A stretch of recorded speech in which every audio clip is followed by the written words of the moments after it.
معزز ناظرین، مسیح کے قدوس اور برحق نام میں آپ سب کو سلام قبول ہو۔ پروگرام حتمی سچائی میں آپ سب کو خوش آمدید کہتے ہیں، اور خوش آمدید کہتے ہیں پروفیسر جناب شفیق کمل صاحب کو۔ آج ہم مختلف سوالات کے اوپر غور و خوض کریں گے، ڈسکشن کریں گے، اور یہ وہی تمام سوالات ہیں جو آپ ہمیں لکھ بھیجتے ہیں، آپ ہم تک پہنچاتے ہیں۔ اور آج ہم کسی ایک ٹاپک کے اوپر ڈسکشن نہیں کریں گے، بلکہ یہ مختلف نوعیت کے، مختلف اقسام کے سوالات ہیں۔ تو سر، پہلا سوال جو میں آپ سے پوچھنا چاہوں گی، وہ ایک صاحب نے لکھا ہمیں کہ اناجیل میں ایک ہی جگہ پر ایک ہی واقعہ جو ہے وہ درج کیا گیا، لیکن واقعے میں جو علاقے کا نام لکھا ہوا ہے وہ ایک جگہ پہ جو ہے وہ گراسینیو درج ہے، تو دوسری جگہ پہ اس جگہ کا نام گدرینیو لکھا ہوا ہے۔ تو یہ تضاد ہے یا کس طرح سے، ایسا کیوں؟ 4 اناجیل ہیں، مختلف اناجیل میں کہیں پہ گراسینیو اور کہیں پہ گدرینیو لکھ دیا گیا، تو یہ کوئی اختلاف والی بات نہیں ہے۔ آج کل کے دور میں بھی آپ کو ایسی چیزیں مل جائیں گی کہ ایک جگہ کے 2 نام، 3 نام ہیں۔ مثلا ہمارا پڑوسی ملک ہے، اس کا نام ہندوستان ہے، بھارت بھی اس کو کہتے ہیں، انڈیا بھی کہتے ہیں اس کو، 3 نام ہیں۔ تو اگر گراسینیو گدرینیو کہہ دیا تو یہ کوئی بہت بڑی بات نہیں ہے، 2 نام چل رہے ہوں گے، کوئی ایشو نہیں ہے۔ ٹھیک، اچھا۔ ایک حضرت نے ہمیں سوال لکھ کے بھیجا کہ مسیحی حضرات ذرا رہنمائی فرمائیں کہ جناب بی بی مریم علیہ السلام کو کیا مسیحی حضرات خدا مانتے ہیں؟ اس کا تو اسٹریٹ وے میں یہی جواب دوں گا کہ نہیں، میں نے کہیں نہیں پڑھا کہ کوئی کرسچن حضرت مریم کو خدا مانتا ہو۔ ٹھیک، اور بائبل میں بھی ایسی کوئی تعلیم نہیں ملتی، پیدائش سے لے کر مکاشفہ تک میں نے کہیں نہیں پڑھا کہ بی بی مریم کو خدا کہا گیا ہو یا کوئی ایسا اشارہ ملتا ہو ٹھیک کہ اس کو خدا کہا گیا، بلکہ اس کے برعکس جب مسیح یسوع کی پیدائش ہوئی ہے تو بی بی مریم صدیقہ نے ایک گیت گایا، اور اس گیت میں یسوع مسیح کو کہا کہ میرا خداوند ہے۔ صحیح، تو پھر کیسے کہہ سکتے ہیں کہ وہ اپنے آپ کو خدا ثابت کرتی ہیں؟ یہ بات نہیں ہے۔ ٹھیک، اچھا، البتہ یہ خلش مسلمانوں کے اپنے ذہن کی پیداوار ہے، صحیح، اور اس کی وجہ بھی آپ کو بتا دیتا ہوں۔ ہم تثلیث کو مانتے ہیں، باپ، بیٹا اور روح القدس۔ ٹھیک، بہت ساری کرسچن تھیالوجی کی ایسی باتیں ہیں جنہیں مسلمانوں نے غلط سمجھا اور غلط سمجھتے ہیں، اور فیوچر میں بھی وہ ان کو غلط ہی سمجھتے رہیں گے، تو یہ ان کی اپنی مس انڈرسٹینڈنگ ہے۔ تو ہم تثلیث کو مانتے ہیں، باپ، بیٹا اور روح القدس۔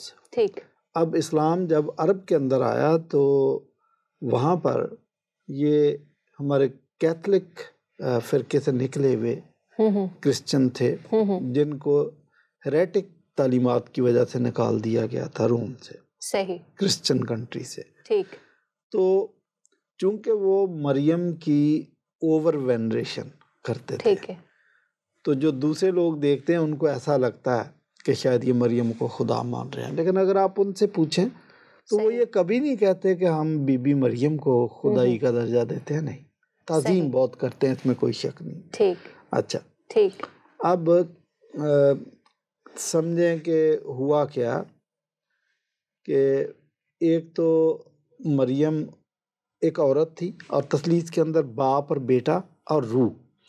باپ بیٹا مسلمان دوستوں نے سمجھا کہ یہ جسمانی رشتہ ہے، صحیح، ٹھیک ہے، چونکہ وہ کرسچن تھیالوجی سے واقف نہیں، ابھی تک واقف نہیں ہے، جسمانی رشتہ سمجھا۔ اور ادھر سے جو روح ہے، عربی کے اندر یہ مؤنث ہے۔ اچھا، تو عربی کے اندر مؤنث ہے، تو اپنی طرف سے انہوں نے کریکشن کرنے کی کوشش کی کہ جو کرسچن مان رہے ہیں ان کو پتہ نہیں، ان کی کریکشن کر کے ان کو بتا دیتے ہیں۔ انہوں نے روح کی جگہ مریم ڈال دیا، انہوں نے کہا اوور وینریشن تو مریم کی کرتے، اس کو خدا مان رہے ہیں، لہٰذا انہوں نے کہا کہ دراصل کرسچن جس تثلیث کو مانتے ہیں وہ ہے باپ، بیٹا اور مریم۔ ٹھیک، ٹھیک، ٹھیک۔ تو سیرت النبی بائی ابن ہشام، اس کے اندر لکھا کہ کرسچن کی تثلیث باپ، بیٹا اور مریم ہے، اور تفسیر ابن کثیر کے اندر بھی یہی لکھا۔ صحیح۔ تو اور اگر میں غلطی پر نہیں تو مولانا مودودی کی تفہیم القرآن کے اندر بھی کہیں نہ کہیں یہ بات ہے، آپ کو مل جائے گی۔ تو یہ ان کے اپنے ذہن کی غلط فہمی یا ذہن کی پیداوار ہے کہ کرسچن بی بی مریم کو خدا مانتے ہیں۔ کرسچن نے کبھی بھی ان کو خدا نہیں مانا، اور نہ ہی کلام مقدس میں ہمیں اس طرح کی کوئی حوالہ، اس طرح کی کوئی بھی آیت ملتی ہے جہاں پہ جو ہے یہ اشارتاً ہی کم از کم کہہ دیا گیا ہو کہ آپ بی بی مریم کو بھی جو ہے وہ خدا مانیں یا ان کو بھی خدا کی طرح ان کی جو ہے وہ پرستش یا پوجا کریں. Not at all. ہاں میں کہتا ہوں کہ آپ کو اعتراض کرنے والوں کو بھی یہ پتا ہونا چاہیے کہ آپ نے جو اعتراض کرنا ہے وہ آپ نے بائبل پر کرنا جی کہ بائبل کے اندر کیا لکھا ہوا. آپ کسی جی دیوار سے کوئی آپ فقرہ پڑھ کے تو ہمارے متھے اس کو لگا دیں آپ کے جی یہ دیکھیں کرسچن تو یہ مانتے ہیں، تو یہ پھر حیرت کی بات ہے. صحیح. اور جیسا کہ ہم پچھلے پروگرام میں بھی بات کر چکے ہیں کئی پروگرامز میں کہ کئی بدعتی فرقے بھی موجود ہیں جو کہ غلط تعلیمات دیتے لیکن ان کا تعلق کلام مقدس سے ہرگز نہیں ہوتا. اچھا، اسی تناظر میں وہ ایک اور سوال کرتے ہیں کہ جو مسیحی حضرات ہیں کیا وہ جو ہے جناب یہ جو بی بی مقدسہ مریم ہیں ان کو جو ہے خدا کی دلہن مانتے ہیں؟ یہ بھی پوری بائبل میں کہیں نہیں لکھا کہ بی بی مریم کو خدا کی دلہن کہا گیا، کسی کو نہیں کہا گیا، کہیں نہیں لکھا یہ بات. البتہ کلیسیا کو مسیح کی دلہن کہا گیا اور وہ پاکیزگی کے اعتبار سے کہا گیا کہ جس طرح دلہن کے اندر دلہا پسند کرتا کہ پاکیزگی ہونی چاہیے، اسی طریقے سے مسیح کلیسیا کے اندر پاکیزگی کو دیکھنا چاہتا کہ کلیسیا کے اندر بھی کوئی داغ دھبا یا جھری نہیں ہونی چاہیے. اور یہ میٹافوریکل سینس میں کہا گیا، تو کہیں پہ بھی لٹرل معنوں میں خدا کی دلہن بی بی مریم کو نہیں کہا گیا. ٹھیک. اچھا، ایک اور صاحب جو ہے وہ اعتراض کرتے ہیں اور کہتے ہیں کہ کیا واقعی جناب مسیح کی اور مقدس پولس رسول کی تعلیمات میں کوئی مواصلت پائی جاتی ہے، اور کیا یہ مواصلت ہی کی وجہ سے ان کو جو ہے حق رسالت کا جو ہے درجہ عطا کیا گیا ہے؟ یہ جس قسم کا سوال ہے مجھے لگتا ہے کہ یہ سوال تو میاں ظفر اقبال صاحب کے ذہن کی پیداوار لگتی، کیونکہ اس قسم کے ٹیڑھے سوالات وہیں سے آتے ہیں. بات یہ ہے کہ اگر صرف مماثلت کی وجہ سے اس کو کرسچن لٹریچر یا کرسچن تھیولوجی کے اندر شامل کر لینا ہے تو میں آپ کو ایسی مثالیں دے سکتا ہوں کہ جن کے اندر بہت زیادہ مماثلت پائی جاتی ہے لیکن still there is a line of demarcation. مثلا جب اناجیل اور نیو ٹیسٹامنٹ کی بکس لکھی گئیں تو اسی دور میں یا کم و بیش تھوڑا بہت فرق کے ساتھ ہمیں کتاب ملتی ہے. 3 کتابوں کا میں ذکر کروں گا. ڈیڈیخے جو مسیح کے رسولوں نے جو تعلیمات تھی ان تعلیمات کو ایک جگہ جمع کر لیا گیا. یہ تعلیمات ڈیڈیخے جو ہے انتہا درجے کی مماثلت رکھتی ہے 4 گاسپلز کے ساتھ. اچھا، پھر ایک کتاب تھی ڈایٹیسٹرون، یہ جس طرح Jesus King of the Kings film تیار کی، مووی تیار کی گئی 4 اناجیلوں کو مکس کر کے، تو اسی طریقے سے ان 4 اناجیل کو ایک کتابی شکل دے کے کسی نے ایک بہترین کتاب چھاپی ڈایٹیسٹرون. تو وہ تو ہے ہی ساری اناجیل کا، میں سمجھتا ہوں کہ 100% مماثلت ہے. اچھا، پھر ایتھنیسیس نے چرچ فادر، اس نے 7 خطوط لکھے تھے. وہ خطوط اگر آپ پڑھیں تو ان خطوط میں اور جو بائبل نیو ٹیسٹامنٹ کے اندر خطوط آپ کو ملتے ہیں کوئی فرق آپ کو نظر نہیں آئے گا، انتہا درجے کی مماثلت. لیکن چرچ فادرز کو، کلیسیائی ارکان کو بڑی کلیئرٹی کے ساتھ پتہ تھا کہ الہام کے اندر کون سی کتابیں آتی ہیں، اس صف میں کون سی کتابیں ہیں اور کون سی کتابیں کینن میں شامل کرنی ہیں، کون سی نہیں کرنی. They have clarity in their mind. تو کہیں پہ غلط فہمی نہیں کہہ دینا کہ جی مماثلت کی وجہ سے پولس کو اس کی کتابوں کو یا اس کے خطوط کو شامل کر لیا گیا، یہ بات درست نہیں ہے. اچھا، بلکہ میں آپ کو بتاؤں کہ اگر مماثلت کی آپ بات کرتے ہیں تو اسلام اور مسیحیت کے اندر بھی آپ کو بہت ساری چیزیں نظر آئیں گی جن میں بڑی مماثلت ہے. اور بعض لوگ یہ دعویٰ بھی کر دیتے ہیں اور کرسچن بھی کہہ دیتے ہیں بعض اوقات کہ جی آپ اس چیز پہ کام کریں کہ جو دونوں مذہب کے اندر چیزیں ایک جیسی ہیں ان پہ آپ کام کریں.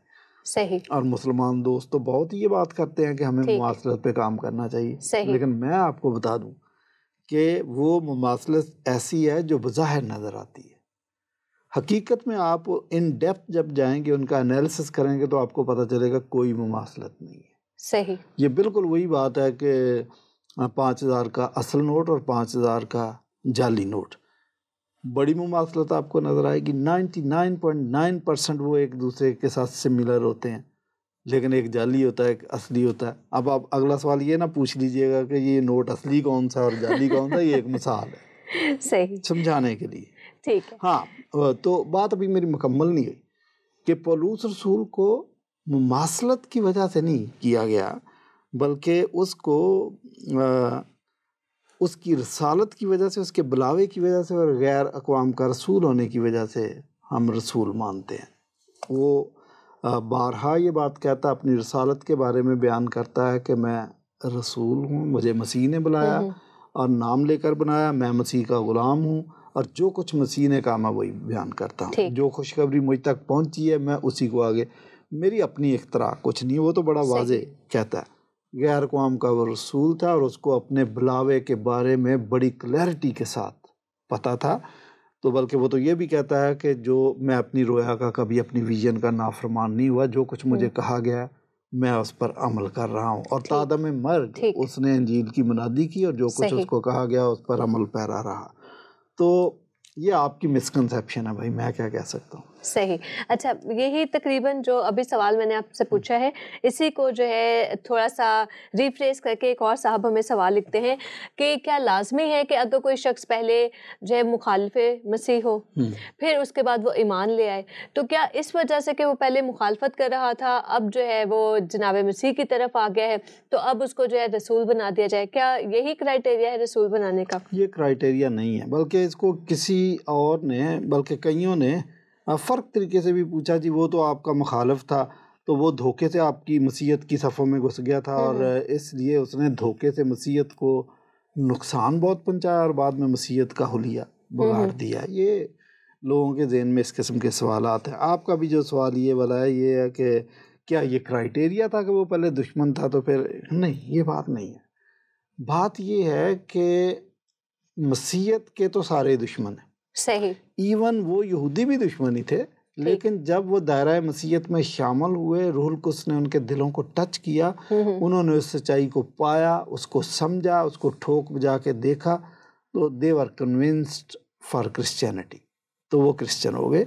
تو اچھا، اس کے لیے ضروری بات جو ہے وہ ہے کہ پولوس، بائبل جو تقاضا کرتی ہے آپ سے کہ آپ دل سے ایمان لائیں مسیح یسوع کی ذات پر اور اپنی زبان سے اس کا اقرار کریں. جب آپ دل سے ایمان لے آتے ہیں، زبان سے اقرار کرتے ہیں، تو آپ کی لائف سے اسی سے متعلق یا اس کے ساتھ مطابقت رکھنے والی چیزیں باہر آتی ہیں. ٹھیک. آپ کے عمل سے بھی پتہ چل جاتا ہے، آپ کے اعمال سے پتہ چل جاتا ہے، آپ کی زندگی کے فروٹ سے پتہ چل جاتا ہے کہ اب آپ کرسچن ہیں. تو یہ چیزیں ہیں. کہہ دینا کہ جی وہ مماثلت کی وجہ سے ہے یا وہ پہلے مخالف تھا تو اس وجہ سے نہیں. آج بھی کوئی بدترین مخالف کیوں نہ ہو، پولوس بھی بے شک بدترین مخالف تھا، لیکن جب مسیح نے اس کو پکڑا، اس کی زندگی میں کام ہوا، وہ ایمان لے آیا، اس نے اس کا اقرار کیا، تو پھر اس نے اپنی ساری زندگی مسیحیت کے لیے اور مسیحی مشن کے لیے وقف کر دی تھی. ٹھیک. ہاں، میں یہ کہہ رہا تھا کہ آج بھی اگر کوئی بدترین مخالف ہمارا ہو لیکن وہ مسیحیت کو قبول کرے اور جینین طریقے سے کرے، دل سے ایمان لائے اور زبان سے اقرار کرے، تو ہم کون ہوتے ہیں اس کی ذات پر شک کرنے والے؟ ہمیں اس پر شک نہیں کرنا چاہیے. ہمیں اس کو پورا موقع دینا چاہیے کہ وہ مسیحیت کے ساتھ اپنی وفاداری کو ثابت کر سکے. ٹھیک. صحیح. اچھا، ایک اور صاحب نے ہمیں یہ سوال بھیجا ہے کہ بائبل مقدس کی تعلیمات سے تو ایسا لگتا ہے کہ جو پولوس رسول ہیں ان کو جو ہے اولیت حاصل ہو گئی اور پھر جو ہے مسیح کی کیا حیثیت رہ جاتی ہے؟ یہ پتہ نہیں لوگ کس اینگل سے دیکھتے ہیں. مسیح کے 12 شاگرد تھے اور دنیا کی تاریخ کے اندر ان 12 شاگردوں نے انقلاب برپا کر دیا تھا، اس میں کوئی شک نہیں. صحیح. لیکن اگر آپ اس کا انالیسس کریں، ان کو غور سے دیکھیں، تو آپ کو پتہ چلے گا کہ بے شک شاگردوں نے انقلاب برپا کیا اور اس انقلاب کو برپا کرنے کے لیے، اس انجیل کی منادی کرنے کے لیے، چرچ کو قائم کرنے کے لیے انہوں نے اپنی جانوں کا نذرانہ بھی دیا. لیکن سمجھنے والی بات یہ ہے کہ وہ جو انقلاب برپا کیا اس کی بنیاد مسیح یسوع نے رکھی تھی. اس کے لیے جو پہلا پتھر مارا وہ مسیح یسوع نے مارا تھا، اور اس کی اس زمانے کی جو رکاوٹیں تھیں وہ بھی 12 رکاوٹیں تھیں. میں نے اپنی کتاب خطبات لاہور کے اندر یہ لکھا. ان رکاوٹوں کو بھی بنفس نفیس مسیح یسوع نے دور کیا تھا. پھر شاگرد اس قابل تھے کہ انقلاب لا سکیں. تو یہ کہنا کہ پولوس کی تعلیمات کو اولیت مل گئی، پولوس کی تعلیمات کو اولیت نہیں ملی. البتہ جو پولوس کا کنٹریبیوشن ہے مسیحیت کے اندر، ہم اس کو رد بھی نہیں کر سکتے، اس کو نظر انداز بھی نہیں کر سکتے. وہ کہتا میں مسیح کا غلام ہوں، اور پہلا کرنتھیوں 15واں باب 3-4 آیت کے اندر لکھا ہے کہ جو کچھ مجھ تک پہنچا میں نے فرسٹ پرائرٹی کے طور پر اس کو آگے پہنچا دیا. اور وہ پہنچا کیا تھا؟ وہ ابتدائی فارم میں مسیحی عقیدہ تھا کہ مسیح کتاب مقدس کے مطابق ہمارے گناہوں کی خاطر مر گیا، دفن ہوا، اور کتاب مقدس ہی کے مطابق تیسرے دن مردوں میں سے جی اٹھا. یہ بات ہے.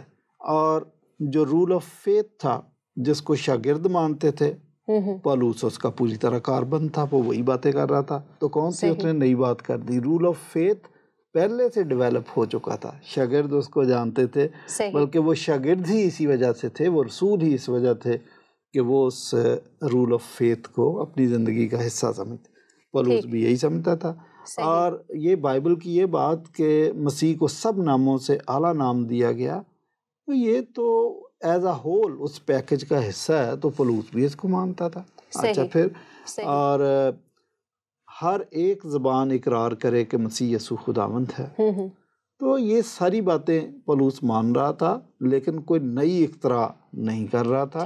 نہ یہ ہے کہ اس کی تعلیمات فرنٹ پہ آگے نہیں، اس کی اپنی تعلیمات کوئی ذاتی نہیں ہے، نئی اختراع نہیں ہے. یہ سب کچھ مسیحی منصوبے کرسچن مشن کے عین مطابق ہے. ٹھیک.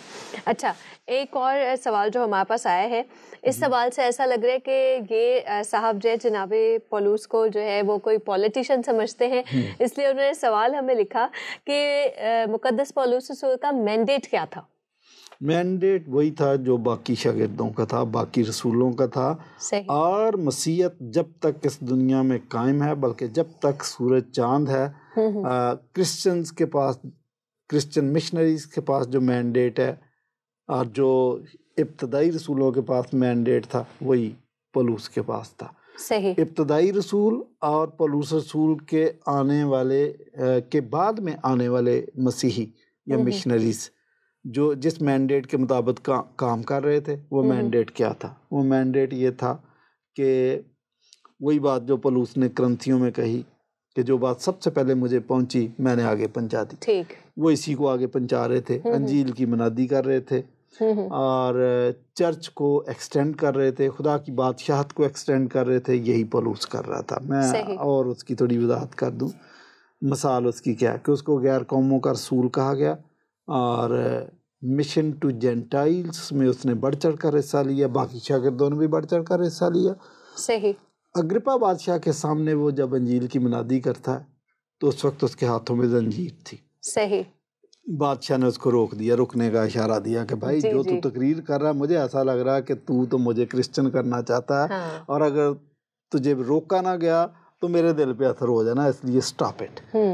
تو پولوس آگے کیا جواب دیتا ہے؟ اس کے ذہن میں بڑا خوبصورت جواب، اس کے ذہن میں ذرا بھی خوف نہیں آیا. اس نے کہا کہ میں تو چاہتا ہوں کہ ان زنجیروں کے علاوہ یہاں پر جو کوئی بھی موجود ہے، یہ زنجیریں چونکہ لوہے کی ہیں، احساسات نہیں رکھتی، اس لیے ان کو چھوڑ دیتے ہیں.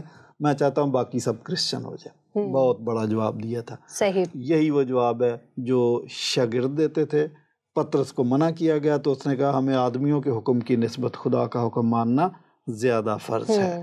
اچھا، تو اس کا مینڈیٹ وہی تھا جو باقی شاگردوں کا تھا، جو یسوع مسیح نے کلیسیا کے سپرد کیا، تو وہی مینڈیٹ. بلکہ خطوط میں ایک جگہ پہ وہ جھڑکتا ہوا نظر آتا ہے جہاں پہ وہ کلیسیا کو تنبیہ کرتا ہے کہ آپ میں یہ کہاں سے آ گیا کہ کوئی پولوس کا ہے، کوئی اپلوس کا ہے، جو میں تو خود مسیح کا ہوں اور تم میرے کیسے ہو سکتے؟ ہم سب مسیح، ہم تو سب جو ہے اس کے خادم ہیں. تو جو ہے میں تو صرف ذریعہ تھا آپ کو مسیح کے پاس لانے کے لیے. تو ان باتوں کو ہمیں سمجھنے کی ضرورت ہے. بلکہ مسیح یسوع نے اس بات کو واضح کر دیا تھا. ایک تو شاگردوں کو کہا کہ کل اختیار دنیا کا مجھے دیا گیا ہے، اب وہ اختیار میں تمہیں دیتا ہوں. اور دوسرا یہ کہا کہ شریعت اور انبیاء تو یوحنا تک رہے، اس کے بعد صرف اور صرف انجیل کی منادی کی جاتی ہے۔ تو منادی کا مینڈیٹ ہے جو سب کو ملا، کرسچن مشن کا مینڈیٹ ہے جو سب کو ملا، پولس بھی اسی پہ عمل کر رہا ہے۔ ٹھیک ہے، ایک اور سوال جو ہے وہ اس میں یہ کہتے ہیں یہ صاحب، وہ کہتے ہیں کہ پولس رسول نے کہا کہ میں خدا کے فضل کو بیکار نہیں کرتا، کیونکہ راست بازی اگر شریعت کے وسیلے سے ملتی تو مسیح کا مرنا ابس ہوتا۔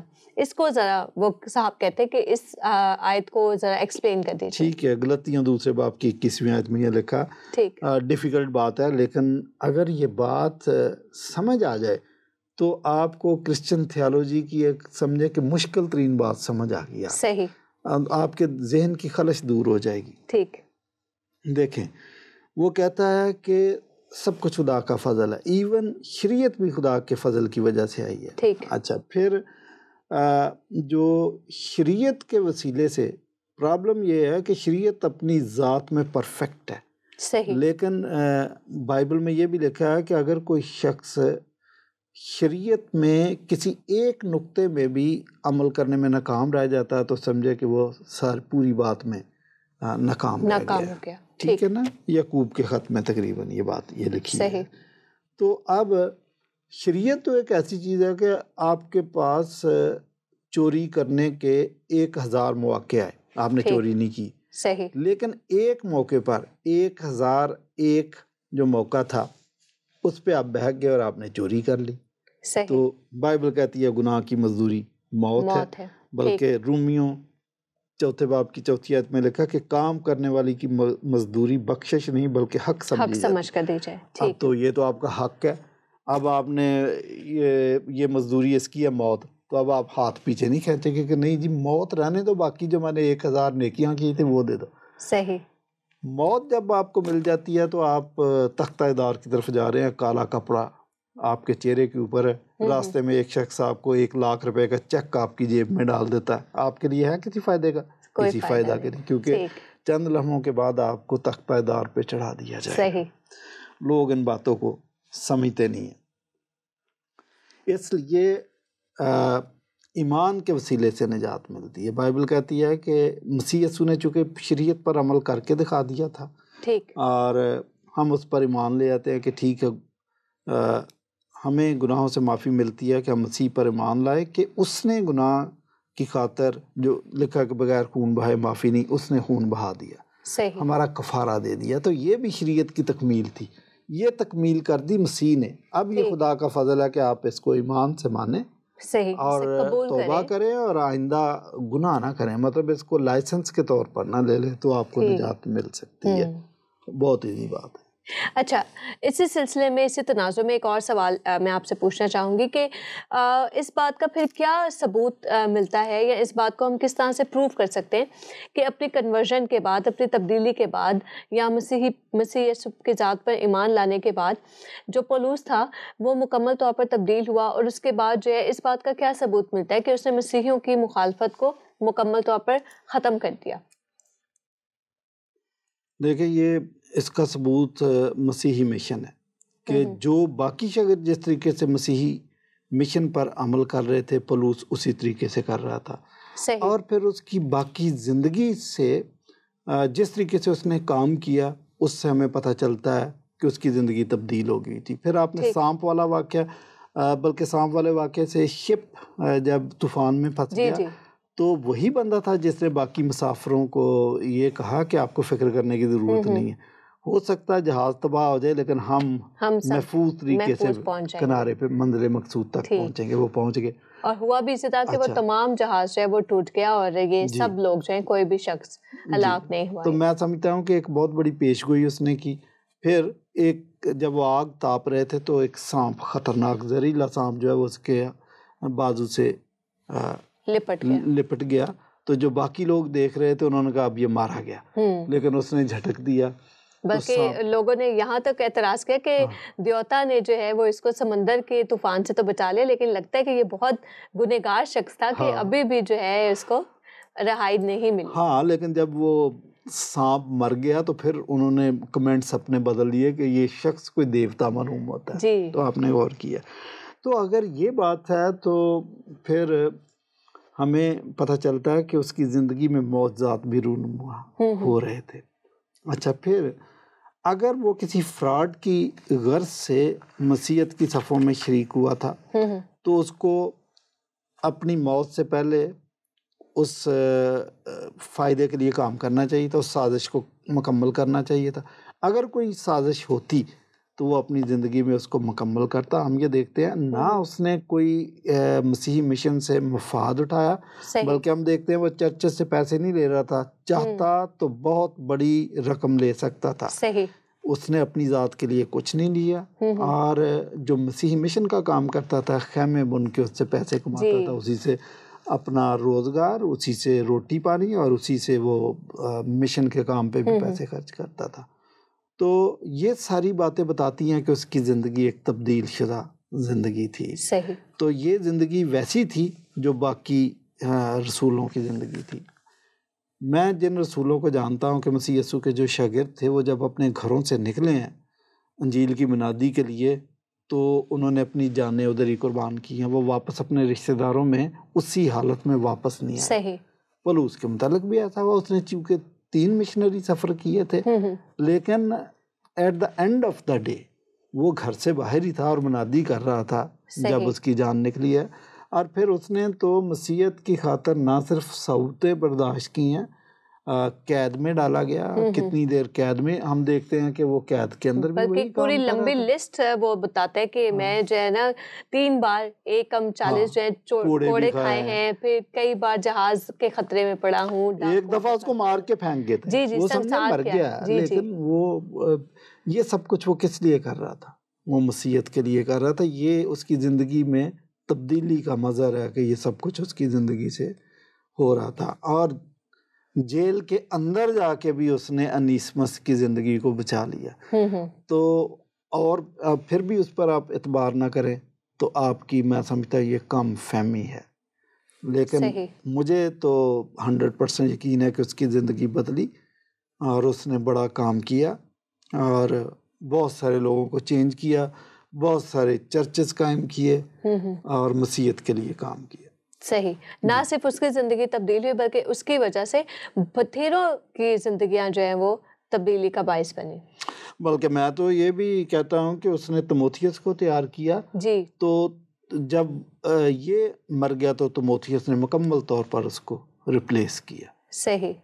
تو اور ہم اس سے کیا ایکسپیکٹ کر سکتے ہیں؟ یہی کچھ ہو سکتا تھا۔ بہت شکریہ پروفیسر صاحب، آج بھی آپ نے بڑے اچھے طریقے سے ہمارے ان تمام متفرق سوالات کے جواب دیے، ہم آپ کا تہہ دل سے شکریہ ادا کرتے ہیں، اور اس بات کی کلی امید کرتے ہیں، مکمل طور پر اس بات کی امید کرتے ہیں کہ تمام ناظرین جو ہمیں دیکھ رہے ہیں، ہمارے پروگرام کو دیکھ رہے ہیں، اور جو اشخاص، جو خواتین و حضرات ہمیں یہ سوالات پہنچاتے ہیں، ہم اپنی طرف سے پوری کوشش کرتے ہیں کہ ان کو ان تمام سوالات کا تسلی بخش جواب بھی دے سکیں۔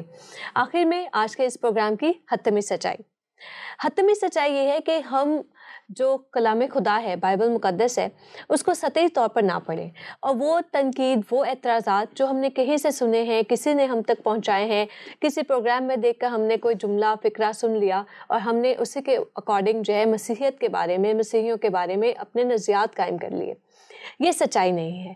اگر آپ واقعی میں سچائی کو جاننا چاہتے ہیں، سچائی سے واقف ہونا چاہتے ہیں، تو اس کا ایک ہی ذریعہ ہے، اور وہ ہے کلام خدا کو دیکھیے، پڑھیے، اس سے جانیے، سمجھیے، یہی حتمی سچائی کا واحد ذریعہ ہے۔ حتمی سچائی کا اصل اور واحد ذریعہ صرف اور صرف کلام خدا کے ذریعے ہی سے ہے۔ مجھے اور پروفیسر جناب شفیق کمل صاحب کو آج کے اس پروگرام سے اجازت دیجیے۔ اپنی دعاؤں میں یاد رکھیں، مسکرائیے اور دوسروں کی مسکراہٹ کا سبب بنیے۔ اسی کے ساتھ خدا حافظ۔